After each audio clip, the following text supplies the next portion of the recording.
क्या कहेंगे?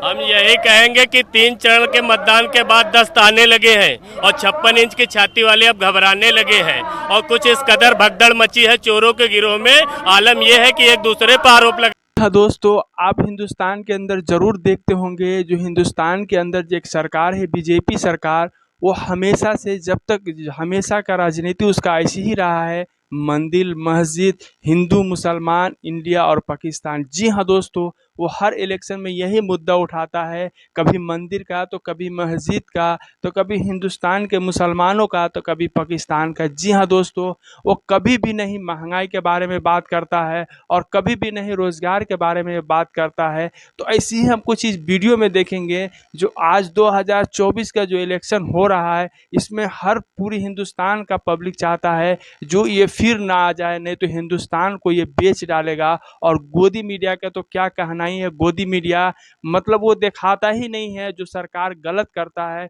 क्योंकि हिंदुस्तान के अंदर एक बड़ा चेहरा भी गोदी मीडिया है, जिसके जरिए से इंसान को मालूम पड़ता है जो सरकार क्या गलत कर रहा है और क्या सही कर रहा है। अगर विपक्ष उसके खिलाफ आवाज़ उठाता है, मोदी सरकार के खिलाफ, तो विपक्ष के नेता को जेल कर देता है। जैसे कि आप देखिए, दिल्ली के मुख्यमंत्री अरविंद केजरीवाल को वो खाली बिना पर इल्ज़ाम लगाकर शराब घोटाले में उनको जेल में डाल दिया था। लगाने लगे अरे बाप रे बाप! मोदी एक बार फिर से, 10 साल में एक बार फिर से। 3 चरणों के मतदान के बाद दस्त आने लगे हैं। 56 इंच की छाती वाले घबराने लगे हैं और कुछ इस कदर भगदड़ मची है चोरों के गिरोह में। आलम यह है कि एक दूसरे पर आरोप लगाने लगे हैं। 10 सालों में पहली बार ऐसा हुआ है कि मोदी जी ने अडानी अंबानी पर आरोप लगा दिया, जबकि 10 सालों से ये काम उन्हीं के लिए कर रहे थे। समझ रहे हैं? अच्छा। ये हाल है। तो इस बार यहाँ क्या कौशल किशोर कह रहे हैं, भैया हम जीतेंगे इस बार, देखिएगा ज्यादा है पिछली बार से। देखिए, जीत रहे हैं, हैट्रिक लगाएंगे। 2 बार से जीत रहे हैं। जीतने के बाद क्या करते हैं, इम्पोर्टेंट वो चीज है। आपको उनसे पूछना चाहिए 10 सालों में ऐसा क्या किया है कि हम अगली बार भी आपको मौका दें। बीजेपी के लोग आरोप लगाते हैं समाजवादी पार्टी की सरकार आएगी तो क्राइम बढ़ेगा, हमने देखिए क्राइम कम कर दिया है। देखिए, समाजवादी की पार्टी की सरकार में कम से कम मीडिया आजाद थी। अगर कुछ गलत होता था तो दिखाया जाता था। इन्होंने तो मीडिया को ही गुलाम कर रखा है, तो हमें कैसे मालूम हो कि क्या हो रहा है देश में। देखिए, बड़े इंटरेस्टिंग आदमी हो यार आप। हाँ। गोदी मीडिया के लिए एक लाइन सुन लीजिए, क्योंकि इस देश का जो बेड़ा गर्क हुआ है वो गोदी मीडिया की वजह से हुआ है। कि है तो आखिर इंसान ही, मीडिया वाले भी तो इंसान ही है तो आखिर इंसान ही। इंसान किसका सगा है? और लोकतंत्र का चौथा स्तंभ है मीडिया, और इस समय बाकी 3 स्तंभों को गिराने में लगा है। मेरे कहने का मतलब है कि ये जो माहौल टीवी की वजह से ही बना है, वरना जो जमीनी सच्चाई है तो उस आधार पर अगर चुनाव होते हैं तो 400 छोड़िए 4 सीटें आने मुश्किल हो। मीडिया से इतनी नफरत क्यों भाई? मीडिया बहुत जिम्मेदारी का काम होता है। मीडिया उसको देश पूरा देखता है, क्योंकि किसी के पास इतना समय नहीं है कि रैलियों में जाए या क्या कहाँ पर क्या हो रहा है। वो शाम को टीवी पर देखते हैं, और टीवी पर क्या देखते हैं कि आप आम कैसे खाते हैं, आप बटुआ रखते हैं कि नहीं रखते हैं। और मीडिया, आप भी मीडिया है, आप बुरा ना मानिएगा, लेकिन मैं जो गोदी मीडिया है उसके लिए हमेशा तल्ख चीजें लिखता हूँ। कुछ और लिखा है कि नहीं? हाँ, बिल्कुल लिखा है। बताइए। ये जो मीडिया, इनको मीडिया कहते हुए शर्म आती है। ये एक पार्टी की चुनी हुई गैंग है। इनको मीडिया कहते हुए शर्म आती है। ये एक पार्टी की चुनी हुई गैंग है, और दुनिया के 180 देशों में इनकी 161वीं रैंक है। बताइए, देश के सामने जो चुनौतियां हैं वो बात की बात है, पहले मीडिया के सामने चुनौतियां हैं। अगर रैंक पर क्यों है, इसका मतलब है कि इसकी खबरों पर ट्रस्ट नहीं है। मानते हैं कि नहीं? आप मानते हैं? अगर आपका बच्चा 161वीं रैंक ले आए 180 बच्चों में, तो आप यही करेंगे या तो स्कूल छोड़ करेंगे। इतना मीडिया देखिए, अखिलेश जी का इंटरव्यू कर रहा है, सब इधर उधर रैली में जा रहा है। मैंने कहा ज्यादातर जो मीडिया है, अगर पूरे एक तरफा हो जाएंगे तो डेमोक्रेसी खत्म हो जाएगी। कह रहे कानून व्यवस्था बिगड़ जाती है भाई, समाजवादी पर बीजेपी वाले आरोप लगाते हैं। देखिए, कानून व्यवस्था जो है, आप जाके अभी आप चौकी या थाने में सर्वे करिए, आप 2 पक्षों में लड़ाई हो उनको भेजिए। अगर वहाँ वो जाते हैं और एक गलत होगा एक सही होगा, अगर वो वहाँ पर जाते हैं गलत के साथ तुरंत उनको उठाया जाता है और सही के साथ अगर न्याय किया जाता है, तो मान लो कि प्रशासन जो है अच्छा चल रहा है। लेकिन आज भी वही हाल है कि अगर आप चौकी पर जाएंगे, आपकी पहचान नहीं है, तो आप सुबह से शाम तक माछी मारेंगे। ये सिर्फ खाली दावा कर रहे हैं। दावा करने से क्या होता है? जमीन पर कितना जो है प्रशासन अच्छा काम कर रहा है, उससे बदलाव होता है। अच्छा, तो आप लोग कुछ बोलेंगे? बाकी लोग जो है क्या बोलोगे बेटा? चाचा, अरे कुछ तो बोल, अरे शर्माओ नहीं। अरे नहीं बोलेंगे यार, बोल चुके हमारे घबरा यहाँ। रहे हैं, हैं? घबरा रहे हैं। किससे अब आप खुद समझिए, किससे घबरा रहे हो चाचा? में जो है इंसान को घबराना नहीं चाहिए। घबराना नहीं चाहिए, बता रहे बढ़ाई हैं। तो बढ़ाई तो कुछ सुना है, हैं? कोई खा नहीं जाएगा, हाँ। मगर क्या बोले, बोल तो रहे हैं। हैं? किसको जिता रहे हो इस बार? अरे जो कोई जैसा जितान वही काफी ना है ना। 4,000 पार होगी। हैं? हाँ, क्या लग रहा है भाई साहब? और एक चीज भैया, कि ओस के चाटने से प्यास की तृप्ति नहीं होती। क्या? ओस के चाटने से प्यास की तृप्ति नहीं होती।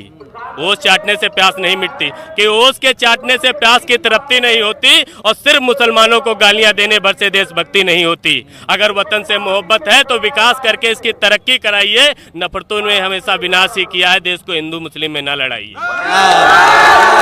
क्या बात है, देखिए क्या बात है।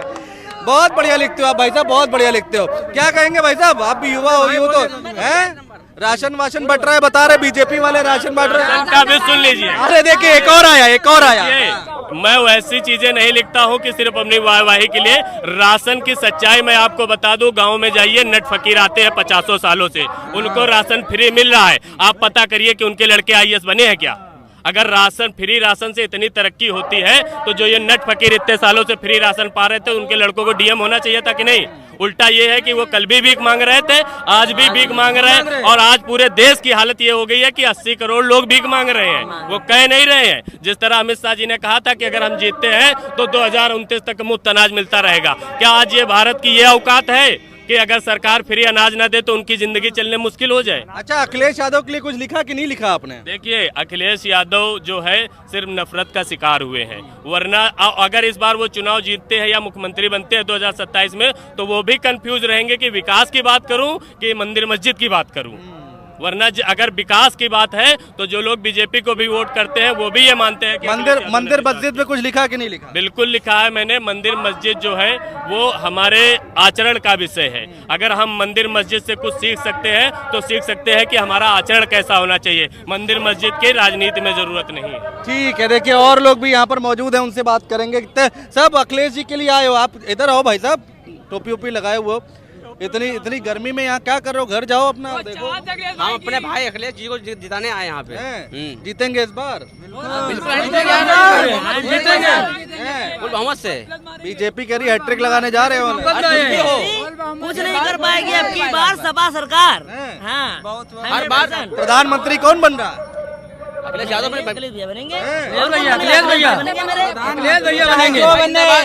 चोरों की सरकार नहीं चलने देंगे। मोदी जी बहुत हुई चोरी, चोरी पकड़ी जानी है। नहीं चलेगा, बहुत कर लिया घोटाला, सरकार हुआ घोटाला इनका। कह रहे हैं कि भैया राशन बांट दिया है, शासन अच्छा दे दिया है, मोदी जी 400 पार। दिया तो क्या राशन से पेट भर क्या हो जाएगा राशन से? और भी तो सब देखना है। 5 किलो में नौकरी वोकरी नहीं मिली। महंगाई नहीं देगा। नौकरी जब वो खुद नहीं कर रहे तो दूसरों को क्या देंगे महंगाई क्या चल नौकरी? रही भाई? महंगाई क्या चल रही? पढ़े वो देश चला रहे हैं। ये समाजवादी पार्टी के लोग हैं, जोश बहुत हाई है, क्योंकि मोहनलालगंज लोकसभा सीट पर हम लोग खड़े हैं। इस बार माहौल क्या है मोहनलालगंज का? मोहल्ला में चौधरी साहब जीत रहे हैं लाखों वोटों से। लाखों वोटों से कितना हो जाएंगे? लाखों वोटों से जीत रहे हैं आर.के. चौधरी जी। हाँ, इस बार भारतीय जनता पार्टी को जड़ से उखाड़ के फेंकना है। हर युवा ने ठाना है कि भारतीय जनता पार्टी को उत्तर प्रदेश से सफाया करना है। जोश नहीं दिख रहा आप लोगों में यार, बड़ा चार सब लोगों में वैसे ही